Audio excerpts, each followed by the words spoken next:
Hello, hello, hello. We will get it started shortly.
Okay, am I on?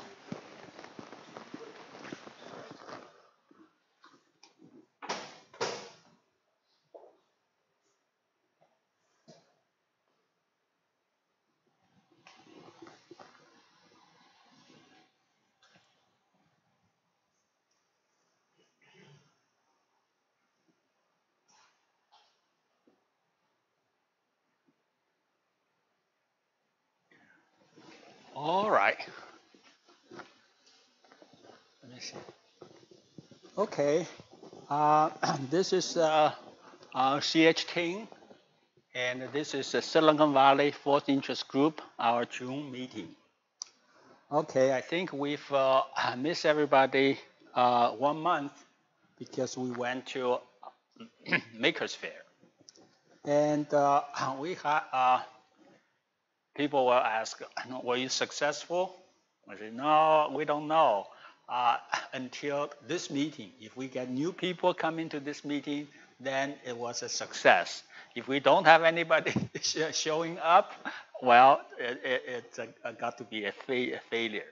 But we got the one new person here, Mr. Johnson here, so we'll claim it to be a success. Yeah? 2 people. Oh, okay. Thank you. All right. So that was the meeting, and supposedly I have the same 4 computers set up.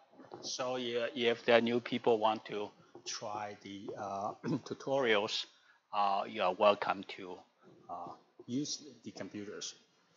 But for today, I think what I want to do is I got my new website up. Okay, so here is the address, the link. Okay, it was the sites, and a couple months ago, almost last year, I used to have the offit.com hosted on Yahoo. And Yahoo keep on raising their rates. So it started at I don't know how many dollars. But then they got every month is $20, $25, and finally I said, oh no, I can't pay for it. I don't make enough money. So I stopped that. And then I missed it. So lots of people would ask, oh, well, how can I get things? And a couple months ago, I was babysitting my grandson. And he said, hey, Grandpa, you know I have my website. I said, yeah, let me show it, let me see it. So he's hitting his computer and brought up his website. I said, how did you do it? He said, well, at school I get account. And so I can use that account and put something, send my homework there. So, and he told me, you should get a website that way too. It's free, and it's the Google sites. Okay. And so I came home and said, oh yeah, probably this kid is right.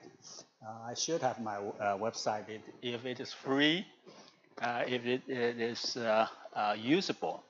So I try to check out the sites Google. And finally, if you have if a school, they can get account and give all the students different pages and they can work on. But if I want to have a kind of commercial site, I have to pay. But it was $10 a month. And I said, well, $10, that's something I can afford. So I got this thing. And I was trying to use the offit, but it was taken by me. And I was trying to get it reenacted. But the site manager said, oh, you have to do this, have to do that. And I just pick a new name. So it becomes offit 23. And so I'll show you a few pages there later, okay? And it's not a very sophisticated website. And you can't do too many things. So within the limit, and I was able to put up these few pages, and then each page can be linked to other pages. But you can only, I think so far, you can only have 3 layers, okay? And you can link to a page, link to a page, link it to a page, and that's the end. You can't do any more. But so that's all I have there. Okay, one thing about the ESP4 that I put on the as one of the tutorials in the workshop, and that was ESP4. And ESP4 has a problem. You know, a friend over the internet, he asked a copy, and I gave him a copy and said, "Hey, this thing crashes." Yeah, I knew. Yeah, it crashed. And the way to avoid the crashing is you turn it on and type a few numbers first. And if you type a few numbers, and everything would work. Okay. And that was the reason was that you know, I tried to get rid of the all the stack manipulation thing, and I got to a point that it started to work. So I say I can get rid of the stack underflow overflow conditions, but it really didn't work that well. So you know, when when you finish a word and the fourth respond with an OK, you will display the top 4 numbers on top of the stack. Okay, and that's, I think you don't need to know where the stack pointer point to. All you need to know are the last 4 top elements. And then the stack will grow, grow up and down, but you really don't care. All you care are the top few elements. But I didn't do the stack correctly, so it tends to underflow. So if I start out with an empty stack, and I try to print the top 4 numbers, and these top 4 numbers are actually the underflowed. Okay, so if I try to print 4 numbers and the stack underflows, and it kind of crashed the system. So I think I told him, well, let me move the stack point. I initialize the stack pointer 10 levels. 10, I allow 10 levels, and it seems to work fine until you exhaust that 10 levels and it crashed. So that's not very good. So I after the workshop, I start working on it, and I wanted really to solve the problem once and for all. And the way to solve the problem is to use a circular buffer for the stack. So it runs around and around, and it never underflows, it never overflows. It just runs around.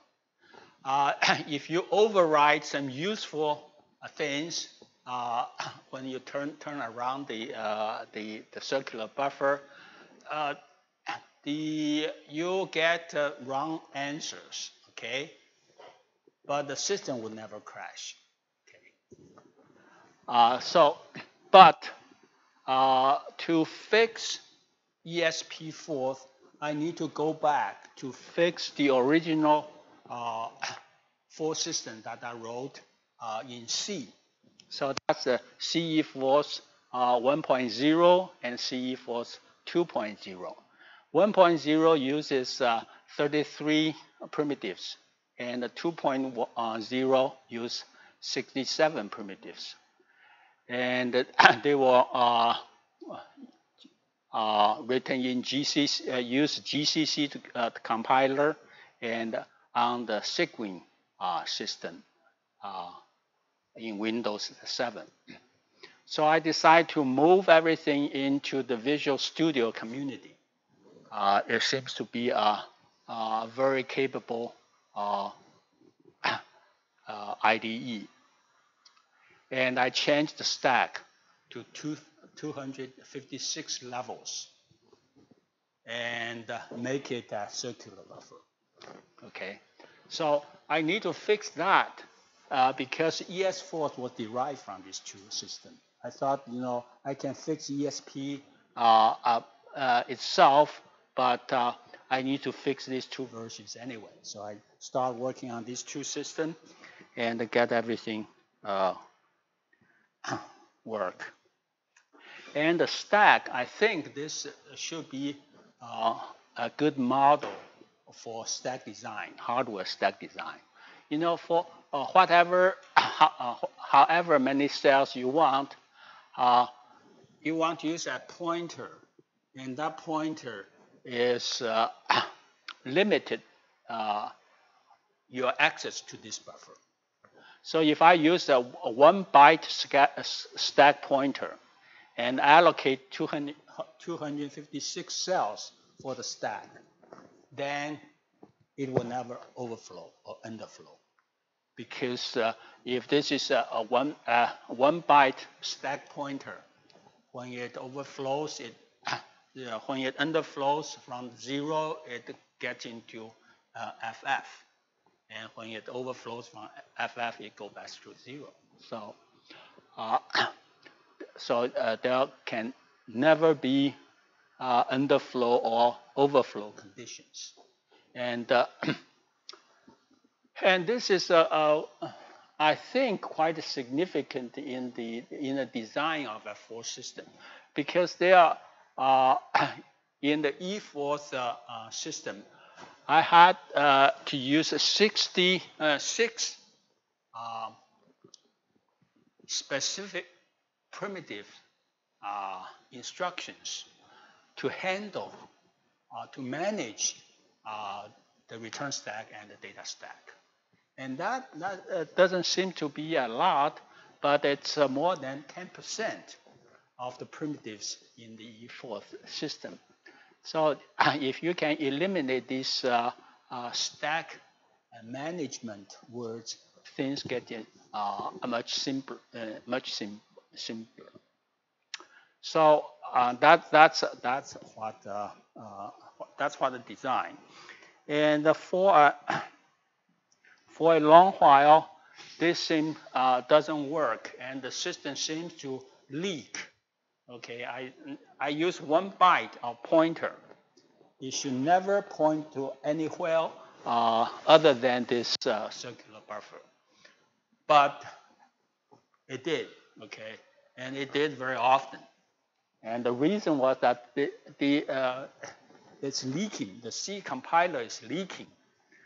And when I declare the pointer to be a cal, to be 1 character. And I even specify it's unsigned character. But when you do the plus operation, minus operation, and you subtract 1 from the S or 1 from the R from this pointer, sometimes when I'm not looking, the compiler gives me a -1 for the pointer, and then it points outside the circular buffer. So I found that I have to be very careful and tell the compiler every time I made that modification of the stack pointer, and do it with the unsigned character. Okay, convert it to unsigned character. If I just specify every time I change stack pointer, make it an unsigned character, and this worked correctly. Okay, so I'm pretty happy with that, and so I update the CE Force 1.0 to 1.1 and CE Force 2.0 to 2.1, and then also update the ESP Force. So I think everything worked as expected. So the ESP4, there's some, I fixed the stacks, and I also clean up the multiply divide, and start to write my user manual.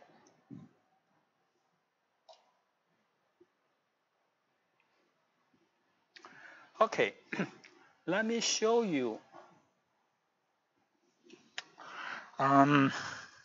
Okay, what I want to show you is the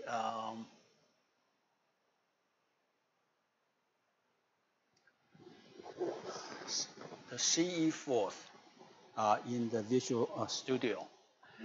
Visual Studio, I used it a couple of years ago. I started to use it, and at the time it was Visual Studio Community 2015. And after my computer crashed, and I reloaded the whole system, and then when I downloaded the Visual Studio, and it became Visual Studio Community 2017. And that doesn't matter. Work just as before. I hope better. But usually it's getting slower. You have to wait a long time for. Okay, so I have these two projects.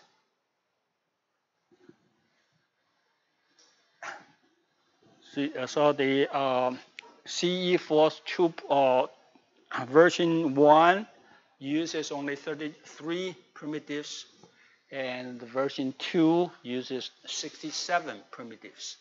And in these two implementations, the fourth were written in C. And I designed the virtual force machine, which uses primitives as a bytecode. Okay, so each primitive instruction is represented in a byte, is encoded in a byte, and I can have 33 or 67 bytes of primitive code. And so let me see, what do I want to show you? Okay, let me go to the top. Okay, this is basically the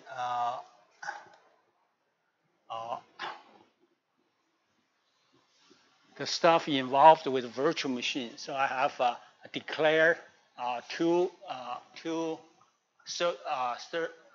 stacks as circular buffers, and they each have 256 cells. And the pointers R and S are unsigned characters. Okay, so I have P. The P is the program counter, and the P points to the data array, which contains the dictionary. And where the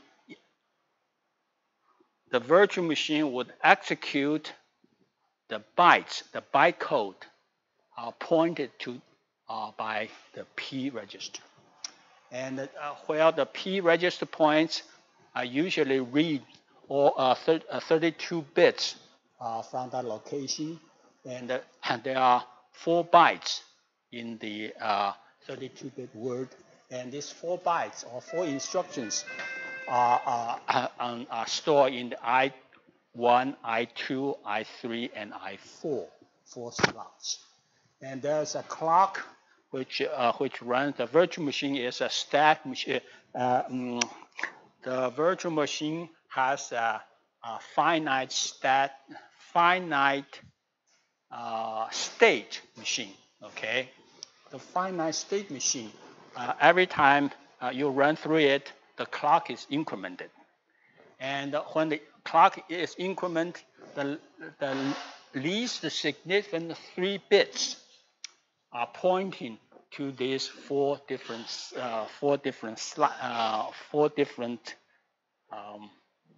slots. Okay, and so the clock number 0, it fetches 4 bytes from the memory and put them in the I1 to I4.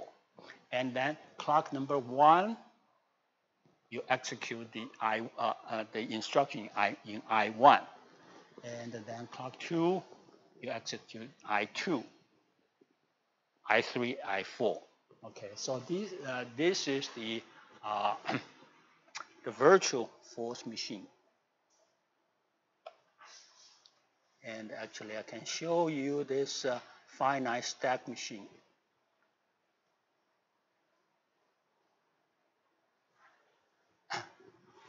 So that's the main routine. Well, I initialize the clock to 0, P to 0, IP to 0, S to 0, R to 0, and top of the stack to 0. And phase is the least significant 3 bits in the clock. Okay, and then the while true.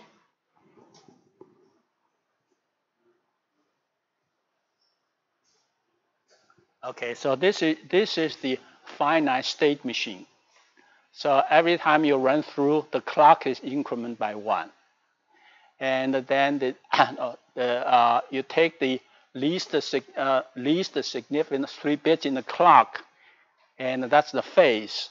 And the phase you can have up to 8 phases, but I only use the first 4 because I only have 4 instructions to execute. So the clock phase 0, that's the fetch the next instruction. And then the next 4 phase would execute each and every of these instructions. And if the instruction happens to a 0, which is a no-op, okay, but the no-op would set the least 3 bits of phase to, or at least significant 3 bits of the clock to 7. And so the next time 7 increment to 1, 7 increment to 0, and then you just abandon the rest of the instructions and start a new one. Okay, so the 0, the no-op, because the 4 instructions, in many cases, there are only 2 instructions are useful, and then the 2 top one are basically 0.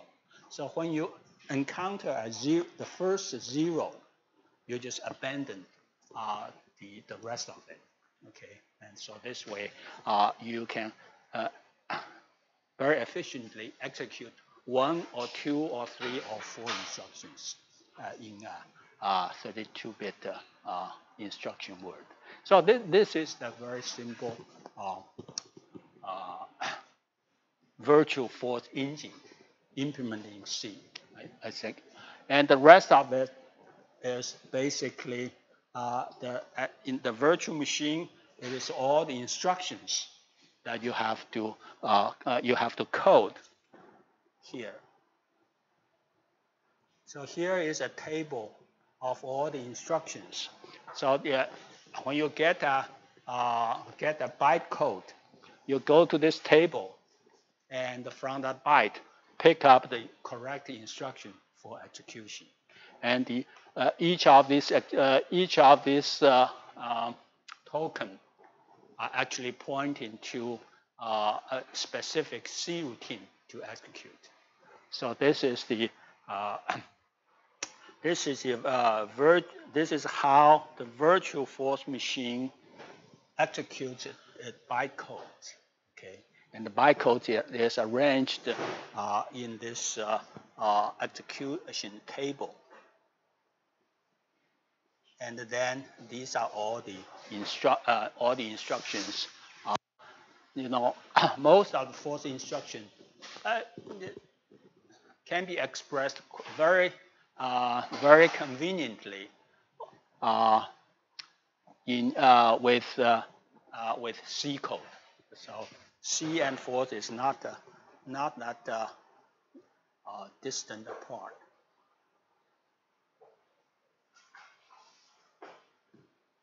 Let me see.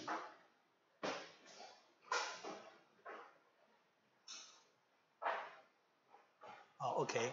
So the dictionary. The hard part is the force dictionary. The force dictionary is a very big data structure here. So you know the force dictionary is a linked list, and it links all the force instructions as records. Each record has 4 fields: a link field, a name field, a code field, and a parameter field.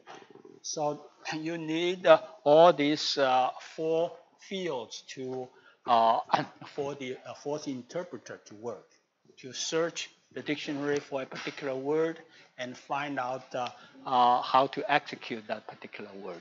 So this data structure is pretty difficult to construct using the elementary C compiler instructions. So I have, and for a long time, I didn't know how to construct this dictionary in C, and I was puzzled for a long time until one day I realized with this data structure does not have to be constructed by the C compiler. You can construct it anyway, and you just import the whole data structure into the C code, and the force will work. So this is the approach that I took to get the C so in the C code, I specify the virtual force machine. Okay, how this machine will work, how it executes primitives, and then all the high-level structure, all the high-level force instruction are contained in this dictionary. Okay, then enough of that for this one. So if I just rebuild the system, and it would compile the virtual force system in the CE 421, and which incorporated the dictionary in the ROM 21.h file, and it succeeded in compile everything.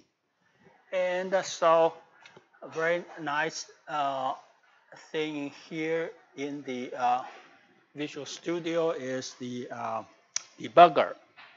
So you can call out the debugger, and you can single step in the debugger. You can set the breakpoints, and you can set up watch points to watch the data as they get executed. And it takes a little while for the debugger to wake up. Okay, so the debugger wakes up, and words. So these are all the words that are implemented in the E4 system. And here, about half of words are in primitives, and half of the words are in the high level. So I think just to make sure this thing doesn't crash, I say two drop,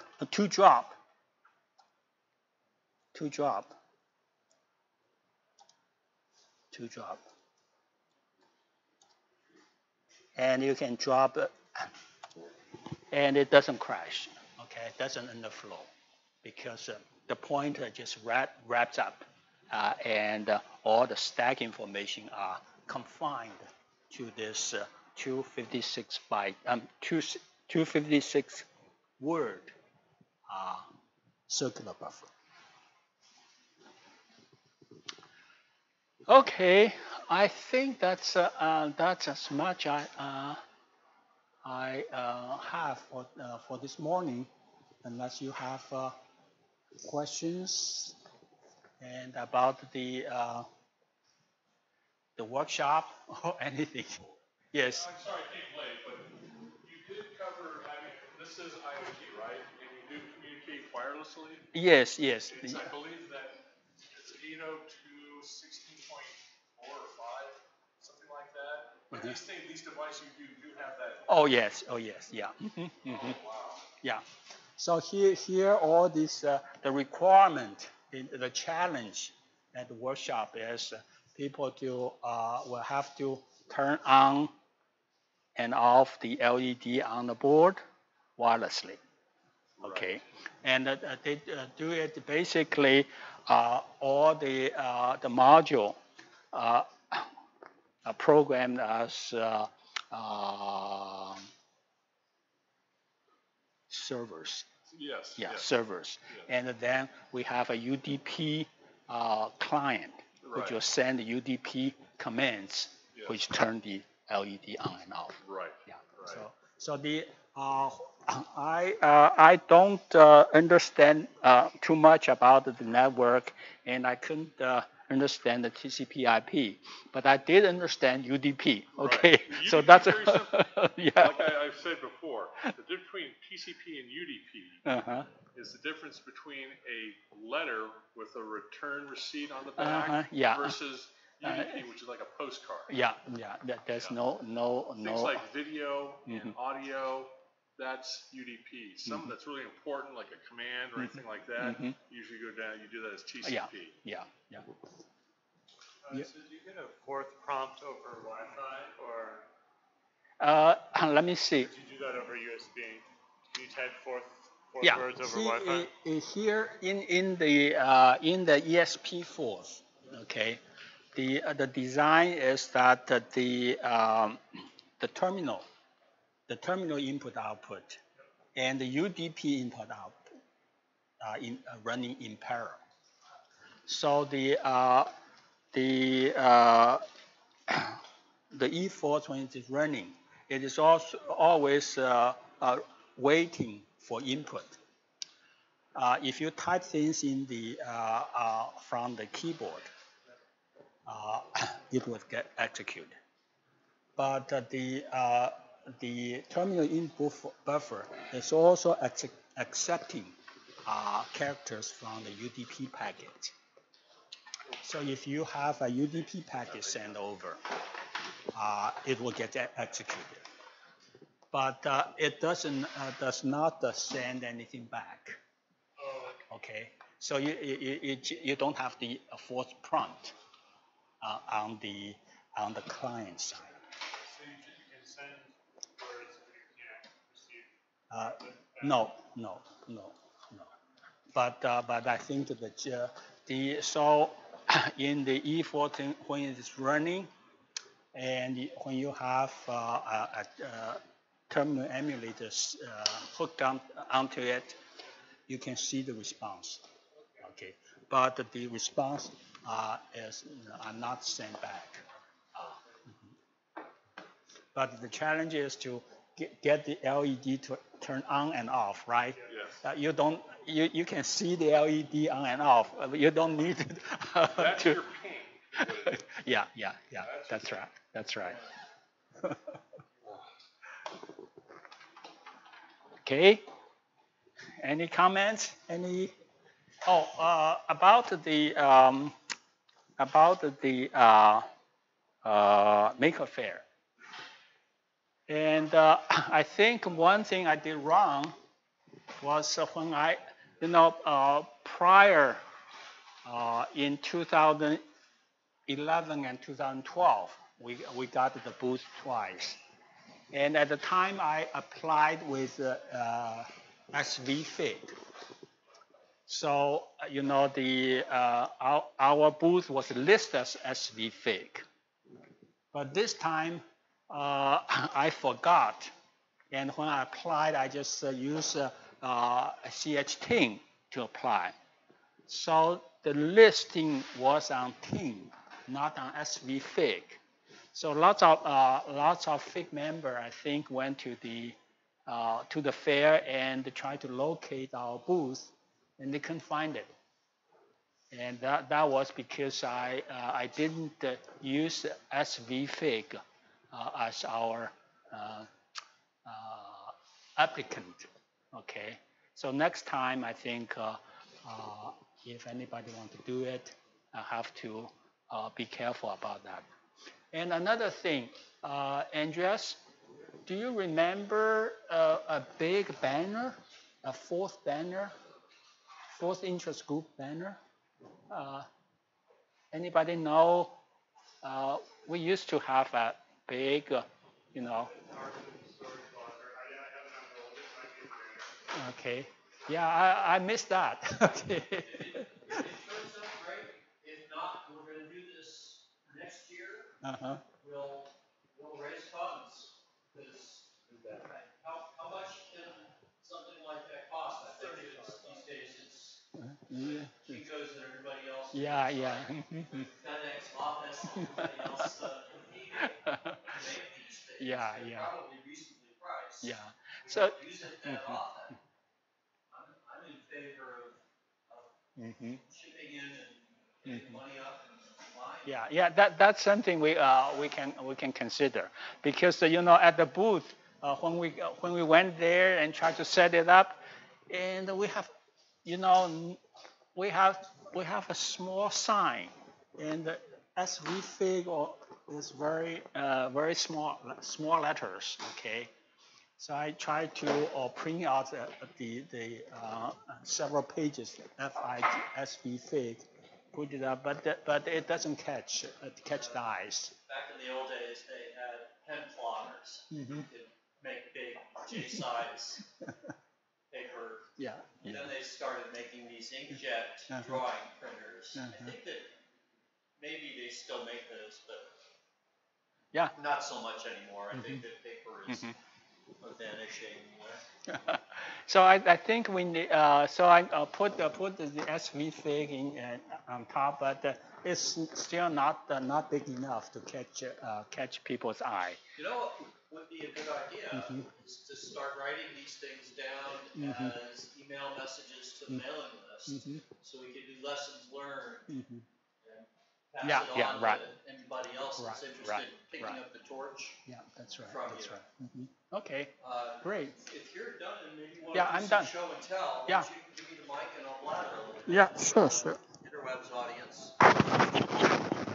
Okay, thank you very much.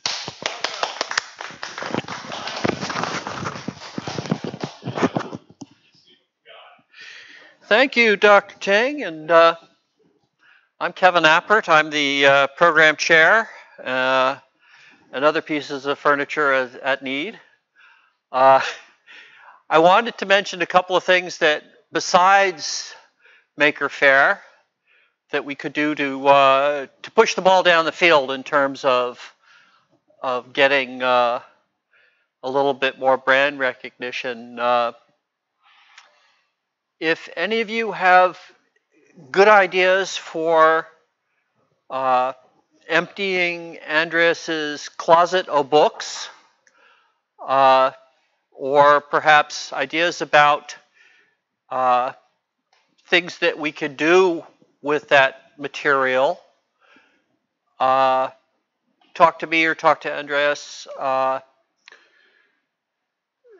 We have to talk about scanning the stuff either for posterity after the copyrights expire, or if it's not encumbered, entailed legally, getting it published on the web.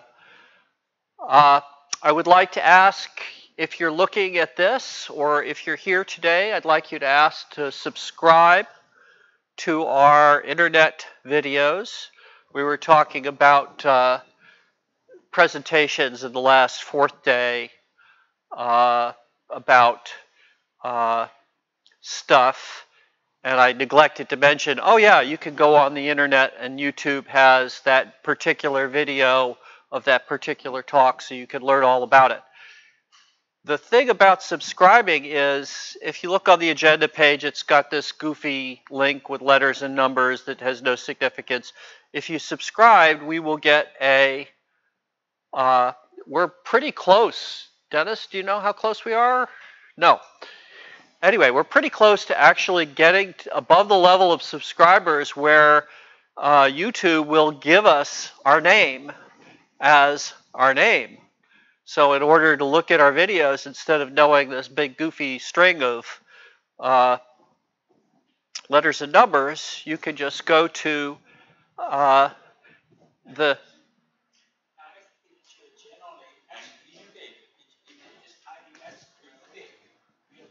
Yeah, right now you could just search for them.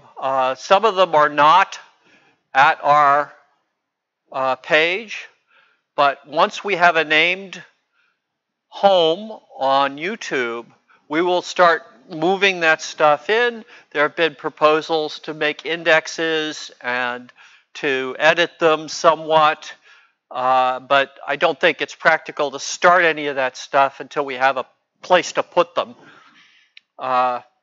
that can act as a magnet for that material.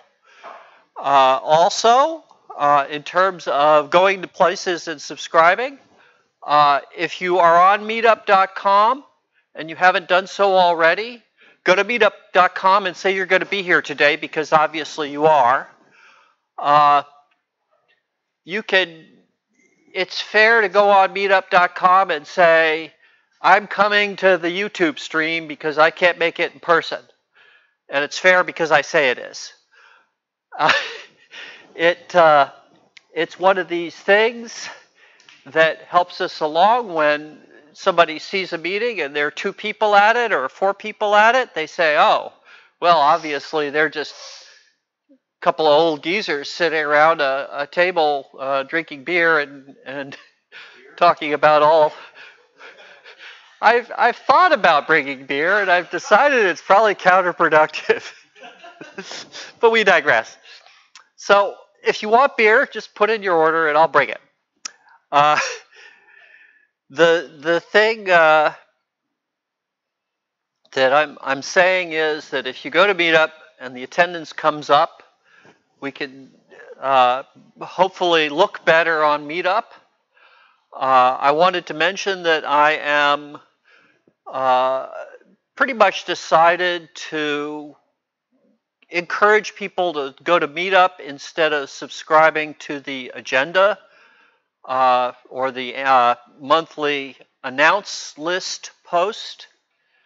I think there may be 1 or 2 people that still get that and say, oh yeah, I forgot that the meeting was coming up, but they can get that same email from meetup.com if they want it, and I'll help them subscribe, and I'll help you subscribe if you're having that problem.